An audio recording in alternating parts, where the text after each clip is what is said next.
Datuk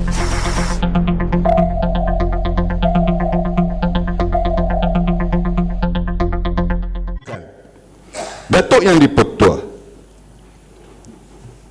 di akhir-akhir ini kita kian kerap dilanda pelbagai angkara dan gejala yang membimbangkan. Senarainya agak panjang untuk dibutirkan. Memadai kiranya saya sebutkan sebahagian daripadanya, termasuk nada-nada sentimen perkauman, mempersendakan lagu kebangsaan negaraku dan bendera Jalur Gembilang, mempersenda dan memperlekehkan agama Islam, unsur-unsur anti nasional, terhakisnya jati diri dan semangat patriotisme, usaha memecah belahkan perpaduan, gejala dan perlakuan yang bertentangan dengan hukum agama. Dan terkini yang amat membimbangkan ialah penglibatan rakyat Malaysia dalam gerombolan AS, juga tidak termasuk pelbagai bentuk jenayah yang sebahagiannya berprofil tinggi serta ancaman najis dadah dan penyalahgunaan IT dalam dunia cyber. Sekalipun senarai ini belum lengkap, ia sudah cukup membimbangkan kita. Kita boleh pakai teropong jarak jauh ataupun jarak dekat untuk melihat dan mengkaji fenomena yang bergejala itu. Dari teropong sosiologis mungkin kelihatan bahawa kekecamukan sistem nilai sedang pesat berlaku, yang akhirnya boleh meruntuhkan jati diri negara, bangsa serta kesantunan tingkah laku manusia. Pencemaran dan keruntuhan sistem nilai ini boleh menjadi pencetus kepada keadaan huru hara. Dari teropong psikologis mungkin tergambar suatu suasana bertembungan budaya serta kecelaruan pikiran di mana anjakan daya fikir boleh mengancam kestabilan mental. Juga mungkin berlaku ketandusan moral yang mengajak manusia melakukan apa saja atas laungan kebebasan sejagat. Dari teropong political scientist mungkin tergambar suatu suasana keresahan rakyat akibat diapi-apikan oleh kelompok-kelompok politik yang terlalu gairah mengejar kuasa. Keresahan rakyat dan ketidakstabilan sosial jika mampu diwujudkan adalah senjata paling berguna untuk menumbangkan pihak lawan dalam arena politik. Menumbangkan pihak lawan menjadi lebih mudah apabila rakyat mengalami keresahan dan kecelaruan. Teori dan strategi ini walaupun nampak nakal, tetapi itulah pilihan golongan yang begitu desperate dan rakus ingin meraihkan kuasa.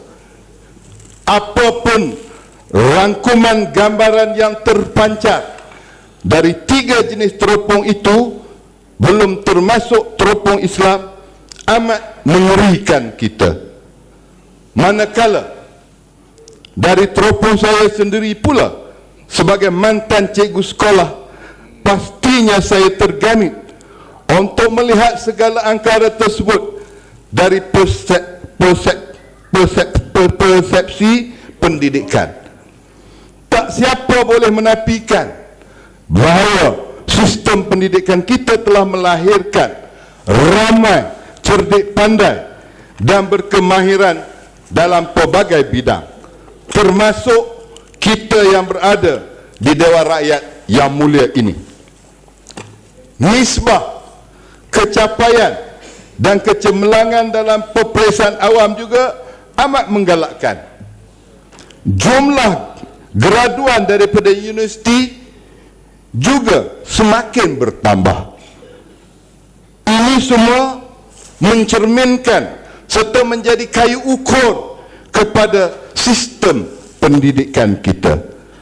Namun, dalam konteks pelbagai gejala yang saya sebutkan tadi, mungkin kita tertanya-tanya, apakah sistem pendidikan kita belum begitu berjaya mencanai kemurnian jati diri anak bangsa dari segi semangat nasionalismenya, patriotismenya, kesantunannya dan rasa hormat menghormati antara satu sama lain dalam negara berbilang kaum, berbilang agama dan berbilang budaya ini.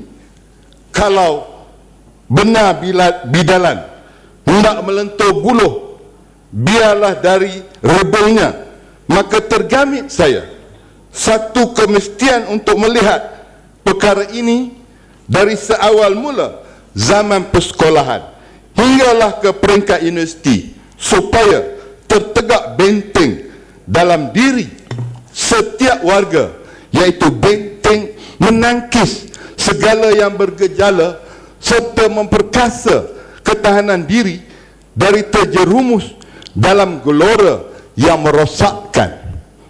Angkara dan gejala gerombongan AS seumpamanya, apa yang kita nampak pada hari ini mungkin sebahagian kecil dari bongkah ais yang sebahagian besarnya masih di dalam air dan belum dapat dilihat. Dan pastinya gejala ini tidak terbentuk dalam sekelip mata sahaja. Tak mustahil juga bahawa apa yang kita lihat pada hari ini adalah asap dari unggun api yang terletak entah di mana. Jika begini analognya, usaha menangani AS tidak harus dilihat sebagai semata-mata mentiadakan asap, manakala unggun apinya terus menyala dan menyala, lantas akhirnya mampu membakar dan memusnahkan kita. Paling takut pendekatan AS nak dapatkan kewangan, lakukan rompakan, nak menguasai pemikiran minda, menguasai IT. Tentulah kita rasa hairan bagaimana anak-anak muda kita kelihatan begitu mudah terpengaruh sehingga ke tahap sanggup mengorbankan nyawa konon atas runtuhan jihad yang menjanjikan syurga buat mereka.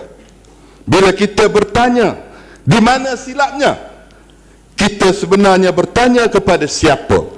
Kalau tidak kepada diri kita sendiri sebagai pemimpin, sebagai pembuat dasar, sebagai tempat rakyat dan negara bergantung harap. Satu lagi persoalan mengenai pendidikan yang kedap berlega di fikiran saya ialah sama ada sistem pendidikan kita terlalu liberal sehingga wujud ruang untuk tidak mengambil berat tentang peri pentingnya menyemaikan semangat perpaduan dan dari peringkat persekolahan. Mungkin juga bukan salah sistem yang agak terlalu liberal, tetapi tahap komitmen kita terhadap perpaduan nasional. Dalam pada itu mungkin juga kecondongan politik kepartian dan politik perkauman yang ekstrim yang telah melunturkan semangat perpaduan. Lantas kita sering bercakap mengenai social re-engineering dan transformasi politik. Namun kesan politik positif dari dua bentuk usaha ini belum begitu kelihatan.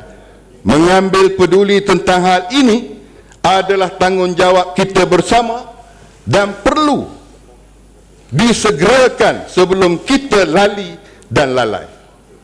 Berbalik kepada pelbagai gejala yang saya bangkitkan sebentar tadi, persoalan yang mengusik fikiran saya ialah sama ada itu harga yang perlu kita bayar untuk bergelar negara maju, berpendapatan tinggi.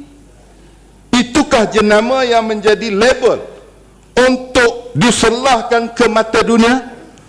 Datuk yang